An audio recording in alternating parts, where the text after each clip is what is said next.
Hello there. So, growing up, like I'm sure everybody watching this, I had a lot of entertainment at my fingertips as a kid. And if I'm older than you, you probably had more than I had back then. Lots of games, lots of movies, TV shows, and music. Now, to say I love music would be an understatement. Obviously, because I have a music channel, and it's like saying I like to breathe. But I think the trap most people get into is they get stuck in this middle ground. Like maybe you have something you're interested in or you've always wanted to get into, or maybe something you used to do as a kid. The problem is that everyone is stuck, usually at the end of the night, with entertainment, but you're just consuming a lot. Life is happening to you and you are not engaging in life, right? And that includes even people that start or have an idea, okay, I want to get into this thing. Let me, quote unquote, learn as much as possible before I get started. And that's a noble endeavor. But it is, unfortunately, not the thing that's moving the needle forward. My past self, I would try to be productive. Maybe I had video games in the way, and it was just too appealing to break away from. Or maybe I finally had an idea, and I'd watch so many tutorial videos, right? I will be honest with you and say that any meaningful pursuit just comes down to output. Inputs are nice if it's learning. Now, if it's meaningless entertainment, that's another story. It will slow you down. If it's entertainment, again, your brain, since it's easier, your brain's going to want to gravitate towards that over doing anything that's productive for output. So, if you're watching this, there's something in you that wants more to your life, right? I think a lot of people want this end goal, but the optimal experience is what's called the flow state. It's when you're doing something and you forget about life, right? You enjoy it so much, you just forget time is passing. But that requires you to be working on something. And that means the harsh answer is to just reduce the amount of inputs you have and allow space for more outputs. So I've talked about this in videos before. Step one is obviously to cut out or reduce the amount of your junk input so you free your brain. Obviously any stuff that's, you know what it is. You're just like scrolling at the end of the night, probably watching TV, probably playing video games. I've harped on this before and you're probably going to think like, what are you talking about? Like your channel's an entertainment channel based on other entertainment. But obviously if you're spending like 2 hours on that every night, that's kind of holding you back from something. So if you're at that level, we're going to call that kind of like level 1, 0. You got to like remove that just so you have the time to do other stuff. Now, I think in the whole like productivity or self-development, whatever world, you have the concept of dopamine detox, which is fine. I feel like a lot of people need to start with, if I remove all this stuff, what would I do instead? Now I have all this free time. You may be lost. To that, I will say, you need to treat yourself like a kid. What did you do as a kid? You probably went to school. Now, outside of school were probably a bunch of things that you enjoyed, extracurricular activities, stuff you tried out. It either came from your parents signing you up for stuff, or you wanted to get signed up for something, or even if you're like at home or playing with your friends, you just kind of trying stuff to see what you gravitated towards. Hopefully you had enough bored time to like try a bunch of things and be like, oh, I kind of like this. So for you now as an adult, and the nature of, I guess life or school just makes it to where you are given a lot of tasks. Unfortunately, the hobby was downplayed. But if you look on the internet, you see people kind of making something out of what was deemed a hobby that won't go anywhere, right? I could go on about what I've seen on the interwebs, but if you're completely lost, do a little YouTube search, or you're subscribed to stuff anyway. See what other people are doing, right? If you're not sure, and if you don't know if you're gonna like it or not, you need to try it for a couple months, okay? It's like guitar. This is a guitar channel. I haven't told this story, I don't think, but I tried to teach myself in middle school because I wanted to play Beatles songs. I couldn't figure it out, and I just stopped. I got frustrated. I was actually holding the guitar like on my lap just to see my fingers like a slide guitar because I couldn't see where my hands were going. So I got discouraged and I stopped playing. I went into college. Shout out to my buddy Sam. He played. He saw that I could play a little bit, and so we started playing together. I didn't have more interest until I spent more time with it. All right, you have to put energy into it until it becomes something you love. Now there is this kind of balance here. You don't want to like be forced to play an instrument because your parents did. You do it for 10 years and then you get sick of it. Hopefully it's something of your own making. Yeah, so give it time. A couple months, 3 months, and then if you don't like it, then you try something else. Now, the other end, if you're not super lost, even if you had like a hobby as a kid, bring that back out, okay? I know this is a music channel. It can be anything you want it to be. The last step, I kind of get this from Dan Coe, but this is actually the way I learn guitar. It's to learn less, learn in quotes, and act more. What do I mean? So a lot of people, you're not doing as many bad habits. Now you have an idea of what you want to do. People get into tutorial hell, or purgatory as I wrote it, but whatever you want to call it. That means you have an idea of what you want to do, but you tell yourself that you need to learn as much as possible before you start. This is an endless game because no matter what path you take, there will always be unknowns. The only way to get past that is to step forward. Or I should say, the only way to know the unknowns is to try stuff, because that will direct your learning. As a nerdy reference, Warcraft here, right? If you played Warcraft or any top-down RTS, I'm assuming most of them have this thing called a fog of war. If you're not familiar, that means you can see your characters, but everywhere else on the map is just like dark. You can't see anything. You don't know what's out there until you start moving forward. You don't know what you should learn until you start with a project and like think, okay, what do I do? I want to record my electric guitar. I need an interface. What interfaces do I use?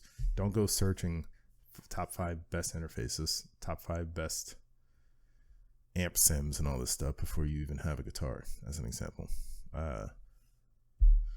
Myself as an example, I used to watch videos on recording and audio editing and video shooting for quite a bit. And guess what I had to do when it came time for me to actually do that? I had to look it up all over again because I forgot everything. So you're better off starting with the project in mind. Any creative thing, right? We're creative people. Creative means you create something. That thing is going to determine what you need to learn. It's like a song. I have a song. Oh, I need to learn all the steps it takes to learn that song. I'm not just going to, again, I'm kind of biased as far as like techniques and exercises and drills and stuff, but it's like, maybe you need stuff to warm your hands up, but you don't need to go through an hour worth of scales if you're getting prepared for this song. And I heard this phrase called just-in-time learning, and that means You just need to learn the thing when it's time to learn it. And why is this so useful? Because traditionally, we as a society, species, learned stuff honestly the hard way. It's like if you walk past a tiger den, or your buddy ate a berry and it killed him, your brain is really going to think, okay, I'm not going to do that because I need to live. We don't have those scenarios. I think we figured out which berries are good for us because we only have a certain selection from the grocery store. But when you have that struggle and you have to overcome it, your brain, it really wires itself for the next time because it kind of had to overcome something. So you might as well string all your learning like that, right? So just like, okay, I have an idea of what I want to do. What I want to do means I need to create something. I need to learn everything. I need to learn like audio, video, lighting, all this stuff, right? And you don't, just do enough to where you know enough to move forward. And I will tell you, this is related, kind of, sort of, in the physical world. There are two things you do right now pretty well, most people. And when you learn these things, you didn't have to look up a tutorial. You didn't have to ask people online the best way to learn it. You probably wanted to move on in life. What am I talking about? Or you saw someone do it and you figured it out. Those things are talking and walking. Now, how do babies walk?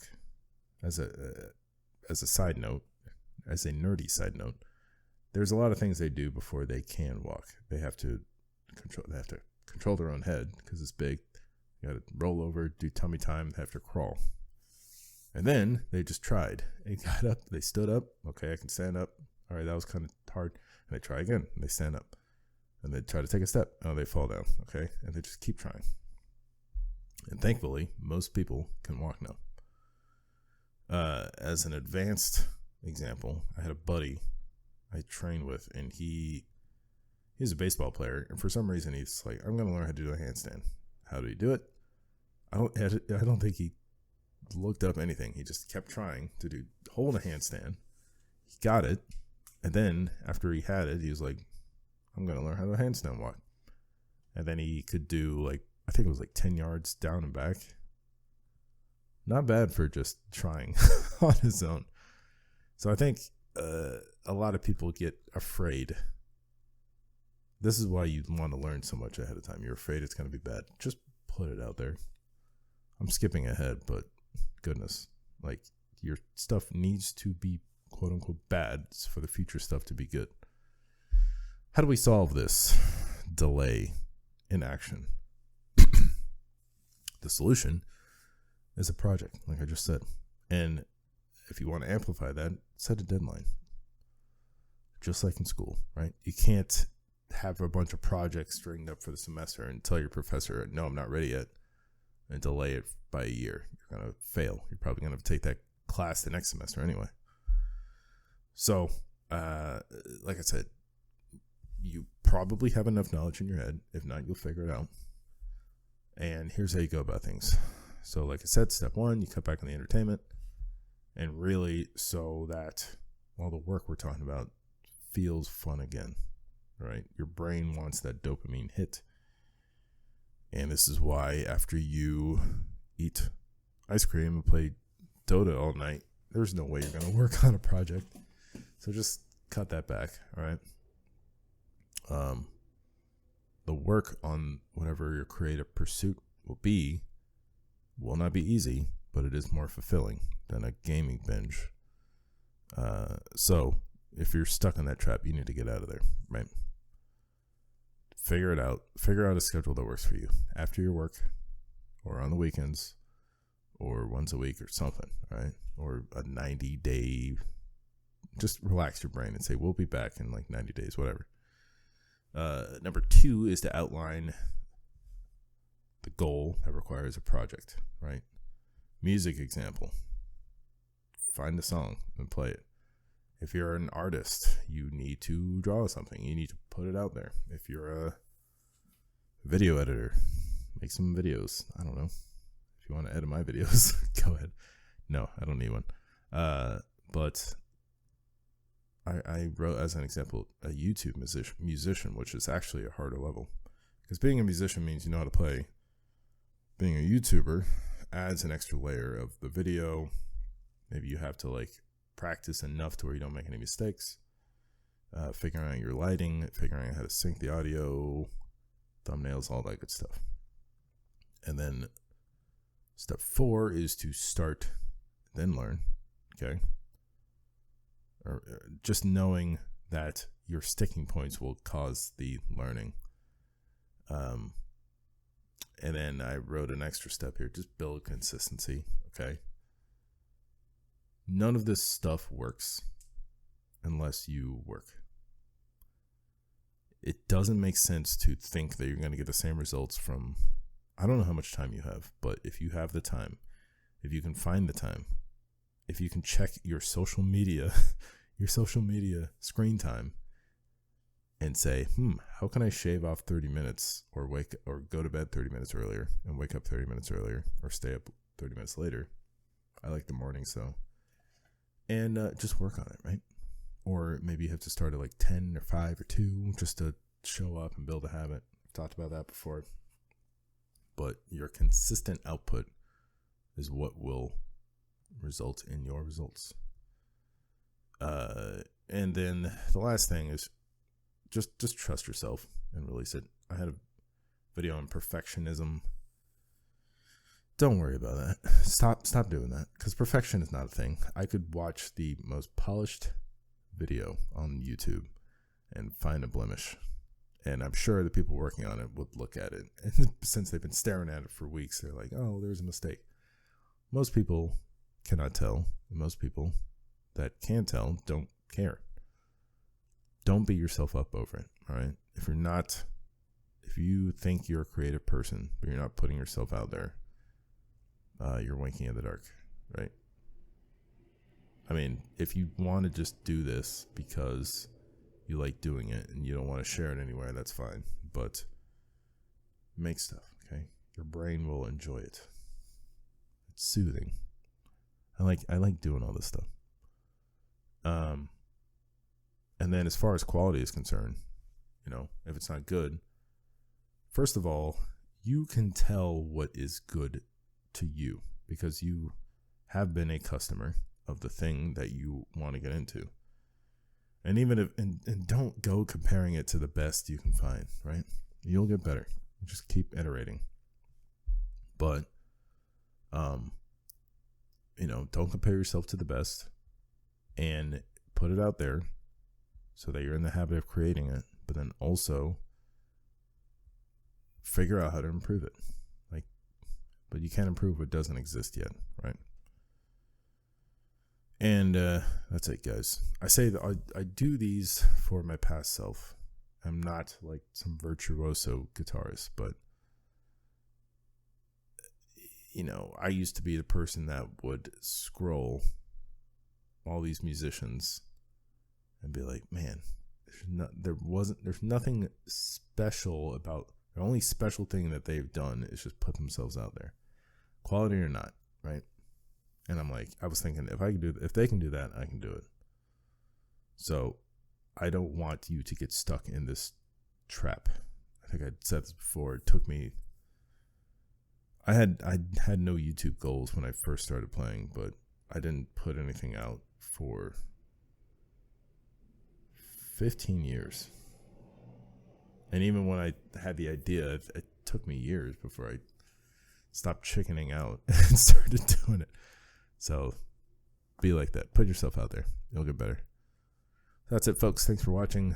Go binge my music. Let me know how you like this video. If you have questions, comment below. I like making these because I want to get in the mindset of creation of musicians and any other person that wants to make stuff on the internet. So, I know I said don't entertain yourself, but go watch my videos and then go to work. Okay, bye. and stop recording.